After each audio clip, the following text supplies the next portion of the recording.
혹시 레이어드 케이크 아세요? 레이어드 케이크. 레이어드 케이크 뭐 아시는 분 아무도 몰라요? 레이어드 케이크 드셔본 적 없어요? 서울 사람 맞아요? 레이어드 케이크 처음 들어보세요? 진짜요? 정말? 그 데이트 하면 많이 먹는데. 아니, 뭔가 드셨는데 이름을 모르시거나 먹었는데 이게 레이어드 케이크였나? 레이어드 케이크는 그 케이크 얇은 타르트 있죠. 타르트에 얇게 썰고 얇게 깔고 그 위에다가 크림이든 뭐는 또 하나 얹고 그걸 수십 개 그래가지고 뭐 드셔보셨죠? 네. 그런데 그 케이크에는 그 반죽의 색깔을 또 레인보우로 들어가는 잼이 좀 맛있는 거예요. 왜냐하면 제가 케이크 먹어봤는데 레이어드 케이크 제일 맛있어요. 다른 케이크하고 비교가 안 돼요. 그 입안에서 그 터지는 식감이 층층마다 느껴지는 거지. 다른 케이크는 그냥 부드럽거든요. 카스테라. 얘는 뭔가 사연이 있는 거지. 너무 맛있어. 레이어드 케이크 제일 맛있어요. 오늘 WSP 아니 뭐지? 여기 목전 모임 하실 때 레이어드 케이크 하는 거 드세요. 네, 네. 동네 안 팔 수도 있습니다. 근데 전 먹어봤는데 그 예전에 MBC에서 먹었어요. 진짜 맛있어. 레이어드 케이크의 레이어드가 오늘의 제목은 혀는 뭐냐면 층이에요. 층. 우리나라 말로 물건 하나하나를 포개는 층으로. 그래서 그것을 의미하는 단어인데 오늘 말씀 묵상하다 보니까 이런 것들이 켜라는 말을 보통 켜켜이 쌓여온 시간, 켜켜이 쌓여진 벽돌 이런 표현을 많이 쓰면서 그런 것들이 계속 쌓여서 무언가를 이루는 층을 계속 조금씩 쌓여서 무언가를 이루는 것을 표현하는데 우리의 삶도 사실은 경험이 켜켜이 쌓여서 지금에 이루고 수많은 경험들 내가 살아오면서 많은 경험들이 있고 경험들이 한 층 한 층 위에 쌓이고 쌓여서 오늘의 내가 있는 거지. 그것들이 우리의 삶을 이루어 왔고 또 그것이 나의 인생을 지금 현재 나의 인생의 모양을 만들어 오고 있는 거죠. 그렇기 때문에 오늘 제목의 이 켜라는 말은 우리가 일상에서 누리는 경험이라고 생각하죠. 우리가 일상에서 살면서 누리는 많은 경험들이 있는데 그 경험 하나하나를 말한다고 보겠습니다. 그래서 우리는 사실 우리 기쁨이는 뭐 전체적으로 내가 경험한 것을 기억할 수 있는 나이여야지 내가 하나하나 구체적으로 기억할 수 있지만 여기 30 넘으신 분들 기억도 할 수 없는 수많은 경험들을 해왔어요. 기억조차 나지 않는 그런 것들이 그런 경험들이 켜켜이 우리 삶에 쌓여있죠. 그리고 그게 결국에는 지금 내가 살고 있는 모습을 이루는 거고 그 다음에 이 살고 있는 모습을 넘어서서 살아가는 방향까지 이 켜켜이 쌓여온 경험들이 이루어가는 것을 우리가 생각합니다. 그리고 그 경험들은 사실 우리가 이렇게 선택한 것, 내가 선택해서 행동하는 것들이 쌓여서 만들어져요. 그래서 우리 예전에 무한도전에도 한번 소개됐잖아요. 인생은 B와 D 사이에 C다. 사르트르가 한 말이래요. 벌스 B와 데스 기분 사이에 C 초이스다. 계속 선택. 예전에 무한도전에서 그 선택 특집 해가지고 마라도 가서 짜장면 먹었거든요. 그런 그 교훈을 남겨줍니다. 그러니까 우리는 계속 선택을 하고 그 선택이 결국에는 나의 삶을 계속해서 만들어. 그럼 어떤 선택이 좀 더 우리 삶에 나은 선택이냐? 어떤 기준으로 선택해야 되느냐? 어떤 선택의 방식이 좋은 방식이냐? 그런 것들은 각자 다를 겁니다. 저는 오늘 본문을 묵상하면서 좀 참고하시라고. 하나님이 이런 분이니까 참고하시라고. 여러분. 세 가지 선택을 나눠보여요.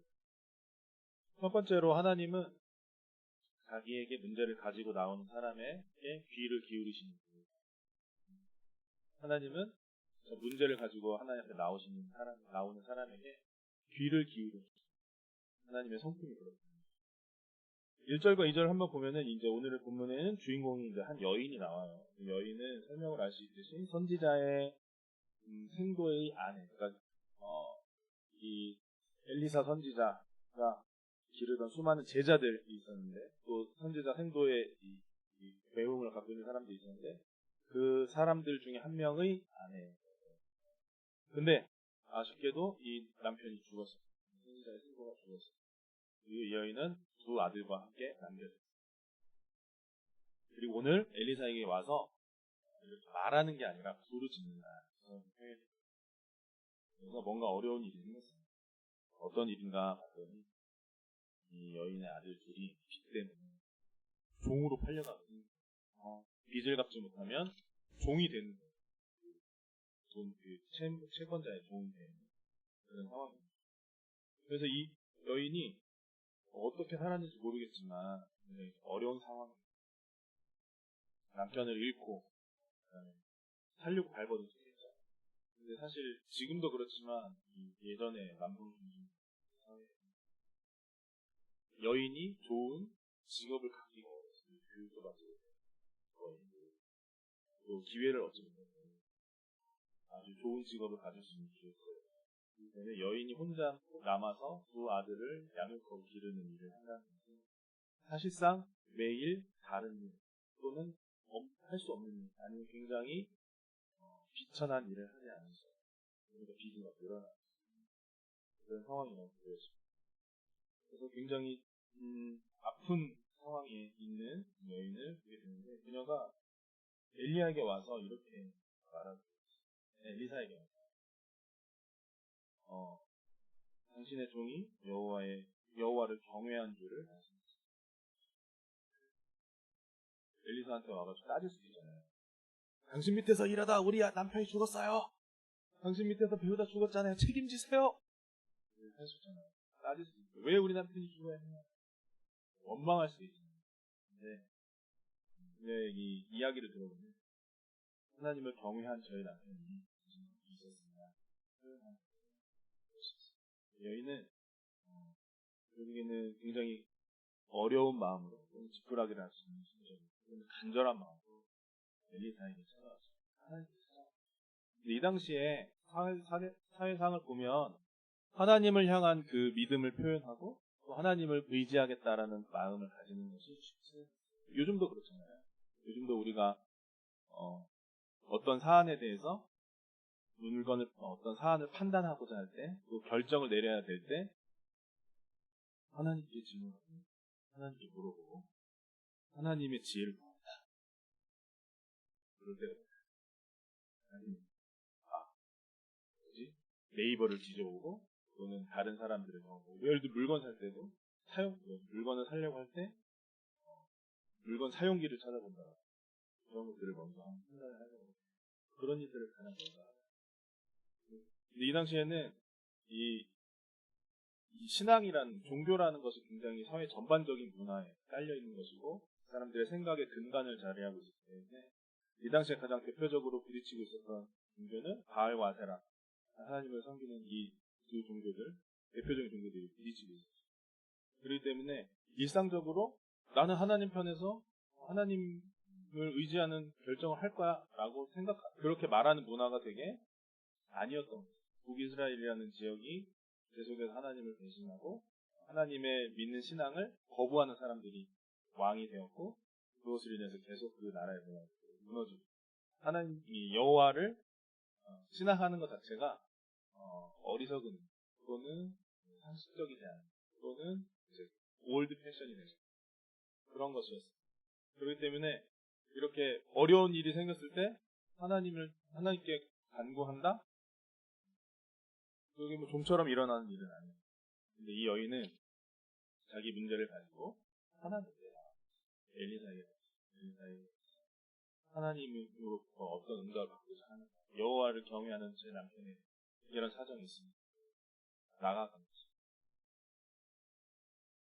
이게 이제 이 부분에서 해석이 좀 갈리고 여러 가지로 좀 의견이 있습니다. 그래서 이 여인의 남편은 열왕기상 18장 3절에 나오는 오바댜다. 거기에 보면은 여호와를 경외하는 자라고 쓰고 오바댜가 누구냐면 아하방 있잖아요. 아하방의 국내대신. 아하방이랑 이세벨이 가장 하나님의 선지자들을 핍박했잖아요. 데려다가 죽이고. 그럴 때 이 하나님의 선지자들을 숨겨주고 도와준 역할을 했거든요. 그 일을 했던 사람이고, 그래서 그때 빚을 많이 지고 스트레스를 받다 죽었을 것이다. 요세푸스하고 그 다음에 바비들이 좀 고대 역사가 요세푸스거든요. 이 사람이 그냥 이 의견은 그래요. 근데 이제 근거는 딱 그 하나예요. 하나님을 경외하는 자라는 표현이 나오기 때문입니다. 특정한 표현이다 이렇게 생각하는 거죠. 그래서 그렇게 얘기하는 사람도 있고, 또 어떤 사람은 그건 충분하지 않다 근거가. 이제 좀 핵심은 이 남편의 정체가 아니에요. 남편이 오바댜냐 아니냐 이 정체가 중요한 게 아니고, 중요한 것은 이 여인이 자기 문제를 하나님께 가지고, 우리가 가지고 있는 고민을 하나님께 가지고. 우리도 일상 속에서 많은 어려움들을 만났는데, 좀처럼 하나님께 그 문제를 가져가고 해결해 달라고 구하지 못하는 경우가 많이 있어요. 더 확실하고 빠른 해결책이 있을 때가 있기 때문이죠. 그래서 내 경험을 많이 한 사람들은 어떤 이 경험의 영역에서 이건 내 경험상 이렇게 해결하면 돼 생각하고 경험적으로 빠르게 해결하는 거예요. 또 어떤 사람은 이거는 돈으로 해결해. 돈이 있으니까 돈 써서 해결하는 거예요. 또 이거는 이거 아는 사람한테 물어보면 아는 사람한테 물어보고 해결하는 거예요. 그래서 내가 가진 능력으로 해결할 수 없다라고 판단되는 수준의 문제가 나타나지 않는 이상 하나님께 자세히 나아가지 좀처럼 하나님한테 이렇게 문제를 가져가지 않는 거예요. 그러니까 우리가 같은 방식의 문제를 해결한다 하더라도 어떤 사람은 문제가 있을 때 기도를 하면서 하나님께 나아가서 이거 어떻게 해야 돼요? 너 지금 그 아는 사람 있잖아. 하나님 인사해 주시고 너 그거는 충분히 네가 너의 비용을 쓰고 이런 응답 비용을 쓴다가 그거는 그러면 지금 너가 알아봐야 되잖아. 공부해야 되잖아. 지혜를 구해야 되잖아. 하나님 그런 인도하신 응답을 받아서 지혜를 구하거나 돈을 쓰거나 사람을 만나실 수 있어요. 그게 아니라 그런 과정이 생략된 채 그냥 내가 머릿속에 떠오르고 내가 그냥 생각나고 내가 늘 해왔던 방식으로 사람을 만나거나 돈을 쓰거나 지혜를 구할 수도 있습니다. 대부분 우리가 좀 쉽게 하나님께 이렇게 작은 일이나 소소한 일들을 가지고 나가지는 않는 경우도 많습니다. 특히 이제 우리가 사회적으로 조금 안정적이 되거나 경제적으로 좀 안정적이 되면서 그런 부분들이 더 굳어지는 경향이 있습니다. 하나님께 이 문제를 가지고 나가는 타이밍이 늦어지는 거죠. 왜냐하면 내가 여기까지 쌓아온 경력이고 해온 것도 있기 때문에 굳이 가지고 나가서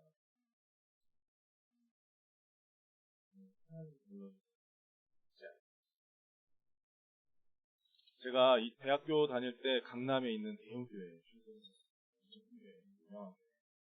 가장 핫한 교회. 그 교회는 본 예배 때 세례를 1년에 2번 하시고, 보통 이제 교회에서 세례를 하니까 부활절하고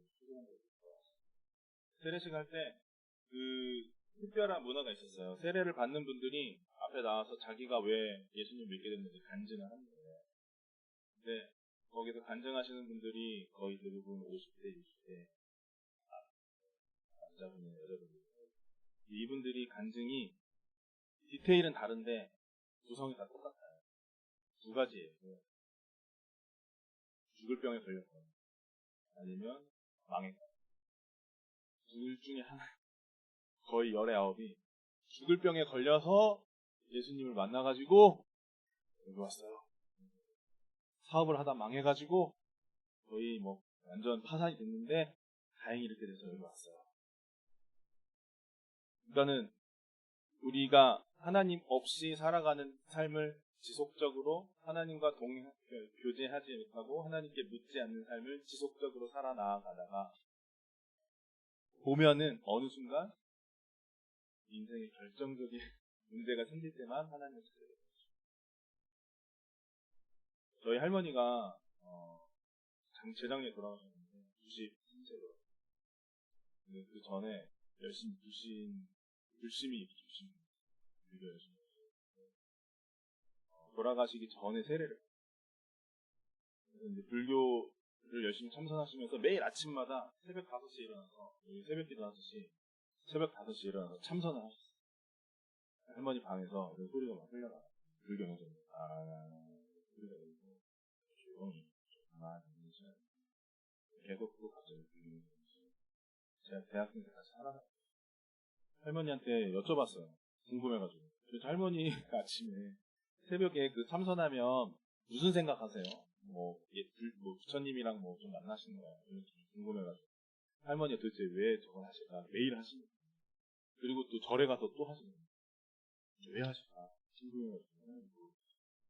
할머니가 새벽에 조용히 혼자 앉아서 가만히 있으면 엄청 서러워. 억울해. 내 인생이 너무 한스러워. 계속 그 시간에 그거를 생각했어요. 너무 서러운 생각. 제 할머니가 19살 때 시집을 갔어요. 얼굴 한 번 보지 못한 동네 할아버지. 결혼식 때 1920년, 20년생이니까 40년 결혼하셨는데 시집살이 엄청 심하게 하시네요.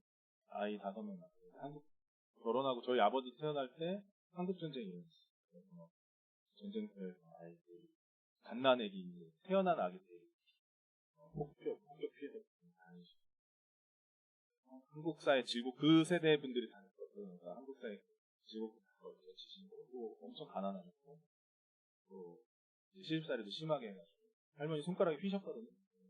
왜 휘었냐면 방아 찍는 일을 하시다가 방아 찍는 게 이제 발로 이렇게 방으면 이렇게 떡방아 있어요. 시골에 가면 발로 이렇게 찍으면 얘가 이제 올라가요. 그러면 거기 앞에 여기 저쪽에 돌 그릇 안에 방아가 있고 떡 반죽 손으로 뒤집어요. 딱 내리면 딱 찍혀요. 나무 그리고 이제 여기랑 저기랑 호흡 맞춰서 하는 거예요. 순간 잘못해가지고 내려오는 손이 들어요. 손가락 뼈가 부러졌어요. 근데 할머니는 치료를 못해요. 병원 가는 게 아니고 그냥 방에서 혼자 아파가지고 이러다가 그냥 그래서 손가락이 휘신 거예요. 그냥 원구이 그런 식의 시집살이를 계속 하신 거예요. 저희 증조 할머니가 우리 할머니는 굉장히 근데 누구나 그랬습니다.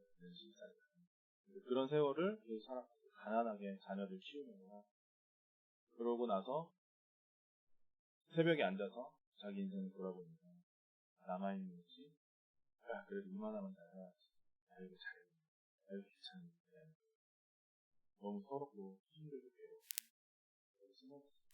근데 그렇게 생각을 하는 게 오히려 그 상황에서는 그렇게 생각하면서 치료를 하는 거예요. 근데 그러니까 이게 뭐냐면 우리가 하나님이 우리 삶에 가끔씩 존재하셔요. 또는 우리 삶에 별로 개입하지 않고 살아갈 때 우리 인생이 어떠냐면 우리의 삶이 어떠냐면 압박받는 선택을 많이 합니다. 두려움을 제거하는 선택 또는 나의 욕망에 충실한 선택 두 가지는 사단이 그렇고 우리가 살게 됩니다. 그렇기 때문에 나의 욕망에 충실한 선택을 하거나 또는 내가 가지고 있는 어떤 사회적, 경제적, 육체적 두려움을 제거하는 선택들만 계속 하다 보면 허무함, 서러움, 괴로운 겁니다. 이게 일상이에요. 근데 그냥 살아가. 다행히 하나님이 그렇게 계십니다. 하나님이 계십니다. 본문 1, 2절에서 제가 주목한 게 뭐냐면 이 여인에 대한 하나님의 마음. 이 여인이 빚을 지고 또 아들을 동으로 보내는 상황에 직면했는데 보통 그러면 그렇게 왔잖아요. 그러면 엘리사가 우리는 어떻게 지금 이렇게 이런 상황이에요. 그러면 우리가 먼저 질문하는 게 뭔가요? 도대체 왜 어쩌다 그렇게 됐어? 사연 좀 들어보세요. 뭔 일을 하다 그렇게 된 거야 도대체? 아니 어떻게 된 거야? 너 사정을 좀 얘기해. 사연 좀 들어보세요. 엘리사 도대체 어떻게 된 일입니까? 이런 반응이 나왔었어요. 근데 2절을 읽어보면 엘리사의 첫 반응이 이거였어요. 내가 너를 위해 뭐 해줄까? 내가 너를 위해 뭐 해줄까? 사연을 물어보는 거예요. 저는 이요 무슨 이상한 거 하나님은 그런 마음을 내가 하나님께 나의 가지고 있는 어려운 거 문제들을 가지고 나올 때 많은 사연이 있겠죠. 그렇게 된 이유가 있겠고 내가 잘못해서 그런 거 있을 수 있잖아요. 그리고 여전히 내가 모자라고 부족할 수 있잖아요. 근데 그게 중요한 게 아니라 문제를 가지고 나오는 자체를 하나님이 받아주시는 생각하거든요. 그리고 그게 영성이다. 영성이라는 것이 이렇게 나를 기다리고 나를 수용하시는 하나님에 대한 신뢰, 그 믿음을 가지고 내가 있는가, 그 믿음을 발휘하는가, 사용하는가, 그 믿음을 얼마나 자주 사용하는가, 그 믿음을 얼마나 널리 사용하는가, 그게 영성이 충만한 것이에요. 반대로 영성이 부족하고 모자라다는 것은 그 믿음을 그냥 머릿속에만 두고 있는 그런 생각입니다. 여러분들은 어떤 삶을 원하십니까? 지금까지 살아온 그 삶이 아니라 내가 원하는 삶이 무엇입니까? 왜냐하면 우리가 선택하는 거잖아요. 내 삶은 내가 선택하는 것이고 그 선택의 결과가 계속 쌓이는 거예요. 여러분들은 어떤 삶을 원하세요? 늘 하나님과 대화하고 동행하는 삶을 원하시나요? 아니면 살다가 피곤하거나 괴로울 때나 문제가 생겼을 때만 하나님을 찾기를 원하시나요? 내가 원하는 거예요. 아니면 하나님하고는 좀 담쌓고 지내려고 원하는 건 진짜 그것은 선택해야 돼요. 그게 우리 자유가 주어져 있어요. 한 가지만 꼭 기억하시면 좋겠어요. 요한계시록 3장 20절에 보면 볼지어다 내가 문 밖에 서서 부르짖으니 누구든지 내 음성을 듣고 문을 열면 내가 그에게로 들어가 그와 더불어 먹고 그는 나와 더불어 예수님이 말씀하시는 교회에 대한 말씀이었는데 그에 대한 성도 개개인에 대한 말씀입니다. 예수님은 결국 우리 바로 옆에 문 밖에 서서 늘 두드리고 계십니다. 문을 열기만 하면 돼요. 예수님 늘 기다리신다는 거죠. 그리고 화답해 주신다는 거예요. 그렇기 때문에 혹시 이런 오해를 하시는 분이 있어요. 아, 나는 좀 수준이 안 돼. 내가 뭐 기도한다고 되겠어? 아니지. 또 나는 좀 영성이 좀 모자라. 아니면 그런 정도 수준의 그 신앙생활은 내가 아닌 다른 누군가가 하는 거야. 나는 그 정도 신앙의 성장을 이루기는 좀 어려워. 자기를 할 수 있죠. 나는 그 정도는 아니야. 거기까지는 내가 못 갈 거야, 평생. 생각하실 수 있어요. 근데 또 어떤 경우에는 하나님이 과연 나를 반기실까? 아니십니다. 생각할 수 있잖아요. 근데 그거는 좀 이렇게 생각하시면 이렇게 말씀드리죠. 하나님이 내가 나를 판단하는 수준으로 나를 바라보지 않으십니다. 내가 나를 평가하는 수준으로 나를 바라보지 않으십니다. 같은 기준으로 나를 바라보지 않으시고 같은 수준으로 내가 하나님이라면 날 이렇게 보실 거라고 생각하는 걸로 하지 않으십니다. 만나봐야 겪어봐야 그래서 꼭 기억하시고 무엇보다 첫 번째로 하나님은 지금 이 순간에도 마음을 열고 여러분 한 분 한 분을 기다리고 있습니다. 내가 문을 두드리는 날을, 문을 열어주는 날을 기다리고 있다는 것을 기억하시면 되겠습니다. 두 번째로 하나님은 함께 문제를 해결하시는 분입니다. 혼자서 문제를 해결해 주시는 분이 아니라 나와 함께 문제를 해결하시는 분이라는 것을 생각합니다. 3절에서 5절 내용을 보면 엘리사가 이제 구체적인 행동을 요구해요. 그 여인에게. 그 행동이 뭐냐면 이웃에 가서 그릇을 많이 빌려라. 조금 말고 많이 빌려라. 그리고 그거를 가지고 집에 들어가서 문을 닫고 기름을 거기다 받아라. 최대한 기름을 얘기하고 계시죠. 이제 여인에게 남겨져 있는 건 뭐냐면 여인이 해야 되는 게 있는 거예요. 행동을 해야 되는 거예요. 어떤 행동을 해야 됩니까? 그릇을 일단 많이 빌려와야겠죠. 동네 방네 다니면서 있는 그릇 없는 그릇 다 끌어와야 돼요. 그 다음에 어떻게 해야 돼요? 말씀대로 집에 가서 창문을 열고 동네 사람들 보세요! 이게 아니고 문을 다 닫고 그 다음에 기름 그 한 병 남은 기름들이 있어요. 그거를 이렇게 접시 위에다가, 받아온 그릇 위에다가, 빌려온 그릇 위에다가 붓는 거, 그 행동을 해야 되는 거예요. 그건 이 사람이 해야 되는 거예요. 하나님 왜 이렇게 하실까요? 그냥 이렇게 하실 수 있잖아요. 잠깐 눈 감았다 떠봐. 눈 딱 감았다가 딱 뜨면 눈앞에 금덩어리 딱. 그렇지. 문제 해결되죠. 아이들, 저기 빚 해결돼요. 근데 하나님 그렇게 안 하시더라고요. 다른 것들을 봐도. 엘리사가 보여준 다른 기적들 보면 대표적인 거 나아만 장군 기적이죠. 나아만 장군 어떻게 했을까요? 나아만 장군이 왔을 때 손을 얹고 기도해주고 나아만 장군 아무것도 안 하고 가만히 있습니다. 그게 아니라 문도 안 열고 가서 저기 요단강 가서 몸 씻으세요. 몇 번 씻으세요. 여기 나아만 장군이 뭔가 하게 하잖아요. 예수님은 어떻게 하셨나요? 예수님도 제자들 그 문둥병자들이 찾아왔을 때 문둥병자들 찾아와서 그 자리에서 좀 낫게 해주십시오. 제사장한테 가라고 했어요. 몸 나은 상태 아니에요. 제사장한테 가라고. 그래서 제사장한테 가는 도중에 그 사람들이 나왔어요. 예수님이 그 은혜를 베푸시는 과정 속에서 반드시 들어가는 것들, 예수님이 주로 이렇게 찝어서 말씀하시는 것들 보면 뭐가 있나요? 믿음. 믿는 행동. 믿음으로써 드러난 행위. 친구들이 지붕을 뚫고 달아내리는, 아픈 친구를 달아내리는 행동. 수로보니게 여인이 그래도 걔한테는 부스러기 주지 않습니까? 라고 말하는 그 믿음이죠. 믿음을 전제로 한 순종의 행위가 동반되는 거죠. 하나님은 우리가 그렇게 같이 하나님과 행동하기를 원하신다는 것은, 왜냐하면 하나님은 하나님의 구원과 도우심의 실체가 드러나고 열매 맺는 과정 속에서 우리는 방관자나 목격자가 아니라 참여자가 되도록 하나님 인도하신다는 것을 명확하게 이해할 수 있습니다. 왜냐하면 하나님 뜻은 우리의 순종을 통해서 하나님 뜻을 완성시키십니다.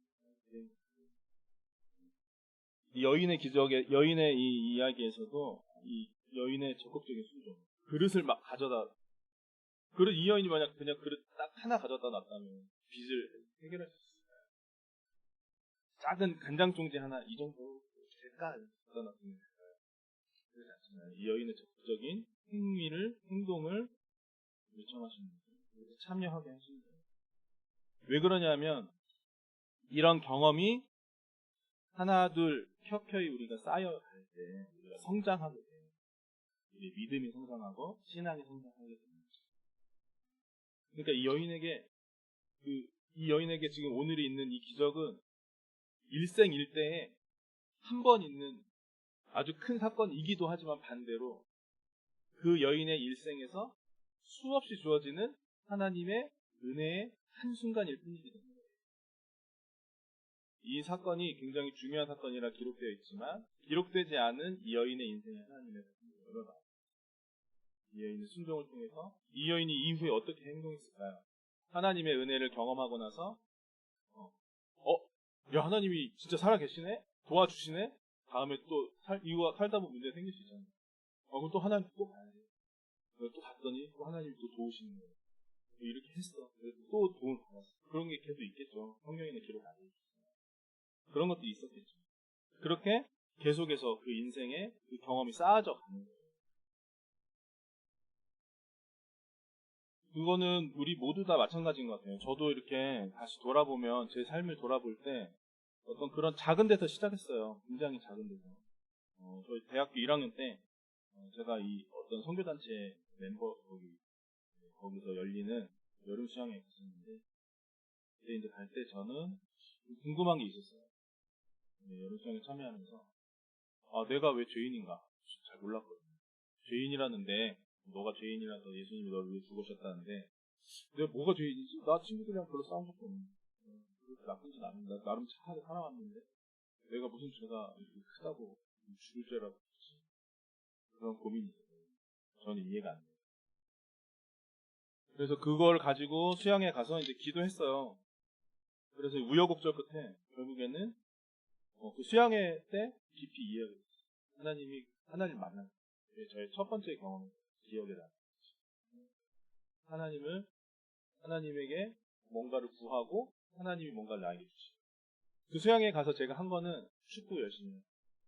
세상 장로님과 같이 축구 열심히 하고, 그 다음에 밥 열심히 먹고, 잠 열심히 자고, 그 다음에 생각나는 거 기도한 거밖에 없어요. 저거 왜 죄인이 좀 알려주세요. 기도회 때 앉아가지고. 뭐 열심히 많은 행동을 한 건 아니에요. 제가 그때는 한 그릇 한 두세 개 정도는 그 정도 했던 것 같아요. 근데 하나님이 응답을 주시는 거예요. 이거 너무 명확한 하나님의 사인. 이거 분명 하나님 뜻이다. 하나님이 나한테 말씀하시는 거예요. 명확하게 느껴져요. 그 이후에 계속해서 그런 일들이 일어났습니다.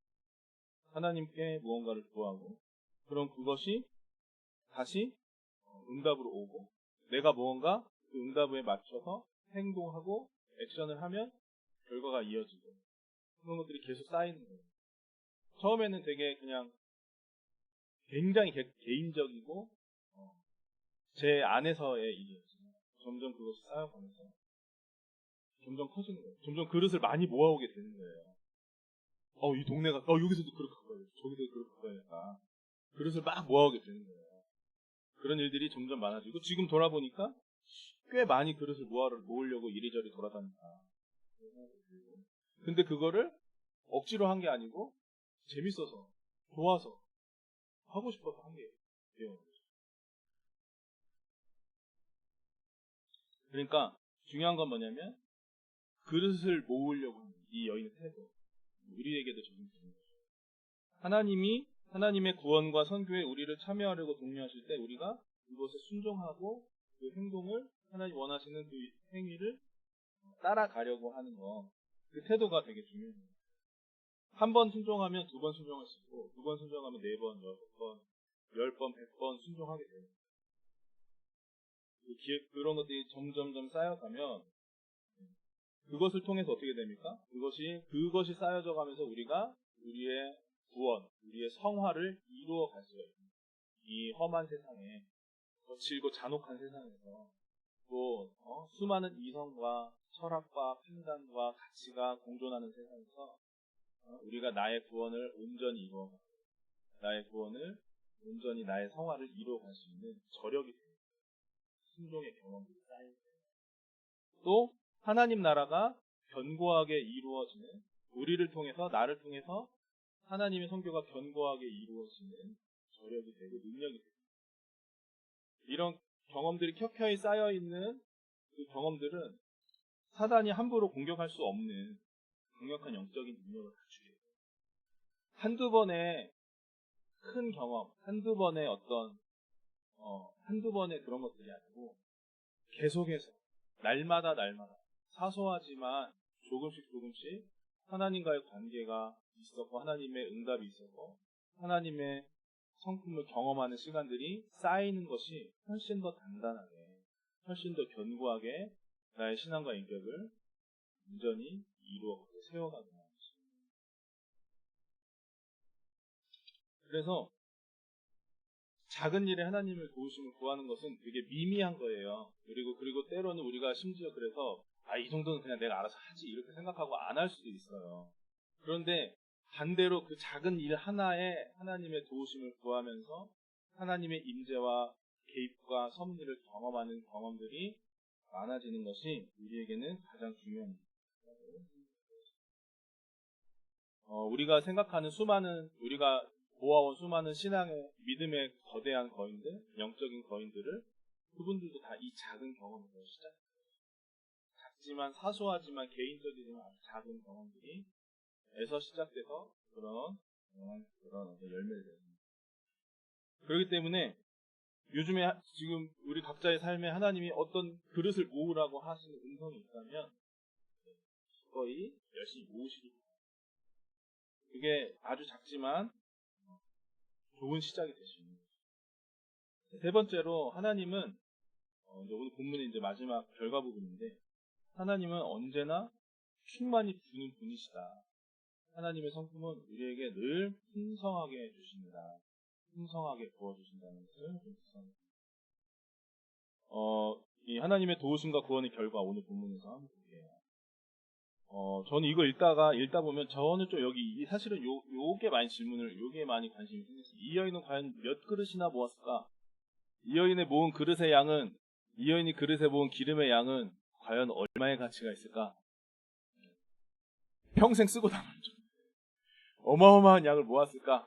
이 6절 마지막 부분에 기름이 그쳤더라. 여기서 아쉬움의 탄성이 나와요. 이게 좀 더 모아야 돼. 하나 더 있었어요. 우리 예전에 우리 요새 스타벅스에서 한 그릇 캠페인, 한 그릇 서비스 이런 거 하면은 드럼통 갖고 오고 막 그런 거 있잖아요. 그런 거 아세요? 외국에서 보면 스타벅스에서 이벤트 해가지고 무제한으로 주니까 한 그릇에만 담아준다. 이러니까 이만한 드럼통 갖고 와서 받아가는 사람들이 다 마시고 있는데, 그런 것처럼 이 여인은 과연 어떤 모양의 그릇을 얼마만큼 준비했을까, 이런 게 너무 생각이 되는 거예요. 그래서 6절 마지막 부분이 너무 아쉬운 거예요. 막 끝나니까 그 기름 부어지는 게. 그런 부분들이 좀 생각이 많이 났는데, 사실은 보니까 그게 중요한 게 아니고 7절을 보면 6절보다 7절이 더 중요해요. 7절에 보니까 이 여인이 목표했던 것은 뭐였죠? 이 여인의 목표는 뭐였죠? 이 엘리사에게 와서 호소했던 이 여인의 문제는 빚 갚는 거였습니다. 자녀 2명이 종으로 팔려가지 않는 빚을 갚을 정도의 비용을 원했던 거죠, 구체적으로. 근데 7절을 쫙 읽어보니까 이 여인이 어땠냐면 빚도 갚고 생활비도 쓸 수 있을 정도는 받았어요.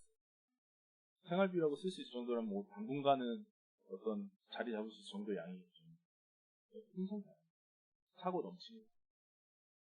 하나님이 차고 넘치게 주십니다. 내 그릇에 그냥 주시는 게 아니라, 그릇 딱 되면 그만 하나님 그만 이렇게 막 넘치는 거예요. 그렇게 주시는 거예요. 그런 경험을 많이 해보는 거예요. 특히 어저께 이제 우리 하나마을 공동묘가 매짐식 하면서 8년 동안 하나마을 공동묘가 아이들을 엄마 아빠들이 이제 나와서 아이들한테 편지 쓰면서 편지를 대신한 소감 말씀하셨어요. 아이들도 물론 많은 수고를 받고 많은 은혜를 누리고 있지만, 제가 보니까 엄마 아빠들이 훨씬 더 많은 노력, 더 수고, 가치 있는 일을 하면서 많은 걸 노력합니다. 그런 생각이 듭니다. 특히 이제 우리 선생님들이 풀타임 하셨던 선생님들이 소감 많이 그 기간이 정말 헛되지 않아요. 기간에 많은 것들을 경험했었구나. 그 기간 동안에 열심히 참여해서 하나님 나라를 만들고자 했던 노력들에 대해서 하나님 충분히 아는, 정말 그 소중한, 다시 돌아오지 않은 그 소중한 시간을 아름답게 만들어갈 수 있는 많은 것들을 주셔서 하나님 항상 기대보다 더 많이 주시죠. 또 개인적으로도 그렇습니다. 저도 이제 개인적으로 성업을 영위하고 있습니다. 성업하면서 제가 노력했던 것보다 많은 보상을 받는다. 만나는 사람들을 만나게 해주신 것도 그렇고, 사업적으로 새로운 일들을 하면서 느꼈던 것도 그렇고, 지금까지 거의 이제 한 13년 동안 해오면서 제가 풍성이 많이 생각했듯이 하나님 너무 찔끔찔끔 주셨어요. 돈의 양뿐만 아니라 경험의 양뿐만 아니라 그렇습니다. 또 몇 년 전에, 한 2년 전에 저희 큰아이가 아파가지고 병원에 입원했어요. 그때는 되게 힘들었어요. 어떤 이유 모르고 여러 힘들어하는 원인도 모르고 얼마나 오래 병원에 있어야 되나 굉장히 힘들었어요. 근데 이제 태어나고 나서 나중에 다시 좀 복귀해보니까, 태어나고 나서 보니까 우리 이제 큰아이가 아팠던 그 질병이, 보통 그 질병이 발병하면 병원에서 이 기간 동안 몇 주부터 몇 주까지는 병원에 있어야 됩니다. 이게 보통의 입원 기간입니다. 설명되는 글을 중에서 병원에 있었던 기간을 보니까 제일 앞에 있어요. 제일 짧은 기간이에요. 제일 긴 기간이 아니라 가장 짧은 기간 동안에 병원에서 치료를 잘 받아요. 그런 거 보면서 하나님의 은혜가 부족함이 없습니다. 그런 거 보면 우리도 각자 한번 생각해 보시면, 하나님이 나에게 부어주신 것을 생각해 보시면, 충분해. 사고도 없어.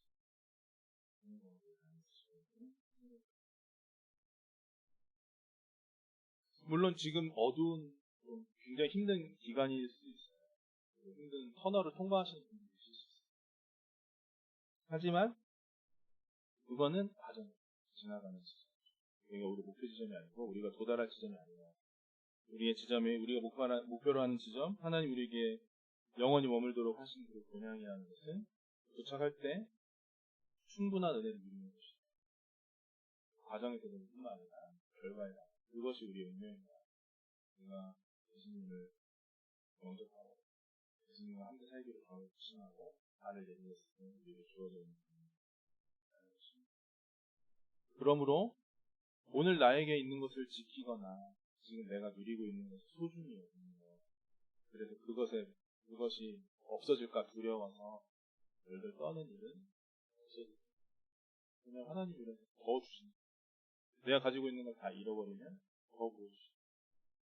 내가 가지고 있는 걸 사용하면 내가 그것을 사용해서 그것이 비어지면 거기가 더 많이 채워지는 거예요. 거기가 비어지는 게 아니라 다시 더 채워지는 거예요. 하나님은 풍성히 보여주셔요. 그래서 저는 예를 들어 일할 때 그러니까 일을 할 때 어떤 제가 해야 되는 부분이 있으면 뭐 새로운 생각이 나고 이러면 막 메모해두고 나중에 써야지 이런 거 안 하고 새로운 생각이 이거 다 써버려야 되는데 내가 최선을 다할 수 있는 한 내 이 안에 여기다가 내가 넣을 수 있는 건 다 집어넣어. 그러면 다음에 다른 게 거기 들어와 있어요. 다른 생각이 들어와 있고 다른 아이디어가 들어와 있지. 그걸 써먹었으니까 이제 난 아이디어 고갈됐어. 나는 이제 모자라. 난 이제 비었어. 이러지 않았어. 하나님은 오히려 계속 내가 뭔가를 쓸 때, 내가 뭔가를 계속 사용할 때 거기에 채워주셔요. 그러므로 암울한 미래를 두려워하면서 하나님의 성교에 참여하는 것이 나에게는 이제 괴로움, 나의 손해보는 세상적인 표현으로 투자 대비 투자 대비 굉장히 많은 퍼센테이지의 그 수익을 얻을 확률이 있는 상품이다. 주식 투자하면 몇 퍼센트 되면 뭐 잘 받는 건가요? 10%? 20%? 이자율보다 높으면? 그거보다 많이 받는데 하나님의 투자하는 나의 시간을 생각이 듭니다. 말씀을 정리하겠습니다. 하나님은 우리가 세 가지입니다. 하나님은 우리가 여러분이 언제든 하나님께 나오길 기다리고 계십니다. 어떤 상황이나 부족함을 가지고 있을지라도 우리를 만나고 싶어 하시는 거예요. 꼭 기억하시고 작은 문제라도 하나님께 가지고 나가는 상태를 하십니다.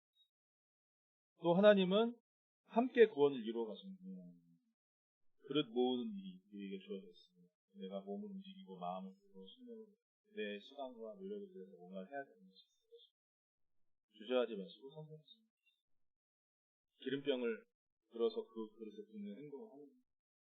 세 번째로 풍성하게 주십니다. 하나님은 내가 지금 가지고 있는 것보다 더 풍성하게 나를 부어주시는 내가 기대하는 거, 내가 생각하는 것보다 나를 더 많이 부어주시는 분이십니다. 그러므로